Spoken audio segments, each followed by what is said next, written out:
বাংলাদেশের অস্থিরতার পর আবারও আশঙ্কার মেঘ। পহেলগাঁওয়ে জঙ্গি হামলার পর পাকিস্তানের সঙ্গে ভারতের সম্পর্কের অবনতি হয়েছে। সীমান্ত পরিস্থিতির কথা মাথায় রেখে বাণিজ্যে টানাপোড়েন দেখা দিচ্ছে। এই অবস্থায় মালদার মহদীপুর সীমান্ত দিয়ে বাণিজ্যিক লেনদেন মার খাওয়ার আশঙ্কা তৈরি হয়েছে। বিশেষ করে বহির বাণিজ্যে সব থেকে বেশি আশঙ্কা দেখা দিচ্ছে।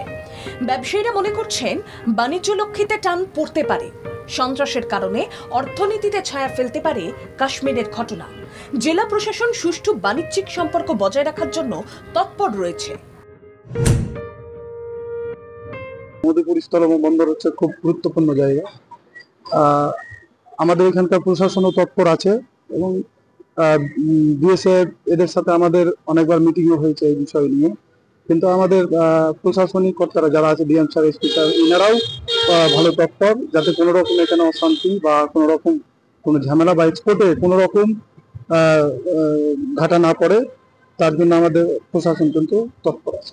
মালদার মহদীপুর এক্সপোর্টার অ্যাসোসিয়েশনের সম্পাদক প্রসেনজিৎ ঘোষ আরও জানিয়েছেন, মালদার ভারত বাংলাদেশ সীমান্ত দিয়ে প্রতিদিন প্রায় 400 থেকে 450 পণ্যবাহী লরি ওপারে যায়। কিন্তু বাংলাদেশের অস্থির পরিস্থিতি তৈরি হওয়ার পর সেই সংখ্যাটা কমে 300 থেকে 350 লরি প্রতিদিন যাতায়াত করে। আর কাশ্মীরের সন্ত্রাসবাদী হামলার পর এখন অনেকেই বাংলাদেশেও পণ্য পাঠাতে তৎপরতা দেখাচ্ছে না। তবে কাশ্মীর ইস্যুতে মালদার ভারত বাংলাদেশ বাণিজ্য ক্ষেত্রে প্রভাব পড়ার সম্ভাবনা রয়েছে। আমরা চাই বৈদেশিক মুদ্রা আমদানির ক্ষেত্রে যাতে সরকারের কোনো ক্ষতি না হয়, সেদিকেও বিশেষ গুরুত্ব দেওয়া হোক। স্থানীয় সূত্রে জানা গিয়েছে, মূলত মালদার মহদীপুর আন্তর্জাতিক বাণিজ্য সীমান্ত দিয়ে বাংলাদেশে পেঁয়াজ, আদা, রসুন, পাথর সহ একাধিক পণ্য সামগ্রী রফতানি হয়। এছাড়াও বিভিন্ন সিরামিক আইটেম বিগত দিনে রপ্তানি হতো। মহদীপুরের এক রপ্তানিকারক বলেন, বাংলাদেশের পরিস্থিতির পর বিএসএফ এর বাড়তি নজরদারি তো ছিলই। এবারে কাশ্মীর ইস্যুতে আরও কড়াকড়ি শুরু হয়েছে সীমান্তে। কাশ্মীর ইস্যুতে বাণিজ্যে ব্যাপক প্রভাব পড়তে পারে বলে এখন থেকে সেই আশঙ্কা করছি। হয়তো এর প্রভাব আগামীতে পড়তে পারে, তাতে সার্বিকভাবে সরকারি রাজস্বের অনেকটাই ক্ষতি হবে।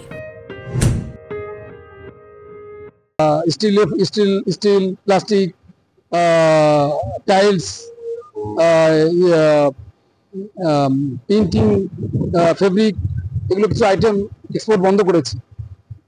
আর এমতো অবস্থাতে মানে এইভাবে যদি চলে, খুব তাড়াতাড়ি মানে একটা খারাপ বার্তা আসতে পারে। মহদীপুর সিএনএফ এজেন্ট ওয়েলফেয়ার অ্যাসোসিয়েশনের কর্তারা বলছেন, কাশ্মীরের ঘটনায় সকলেই দুঃখ প্রকাশ করেছি। আশঙ্কা করছি বাংলাদেশের অস্থির পরিস্থিতির পর কাশ্মীর ইস্যুতেও ওপার সীমান্তের রপ্তানি বাণিজ্যে প্রভাব পড়তে পারে। ব্যুরো রিপোর্ট, বাংলা জাগো।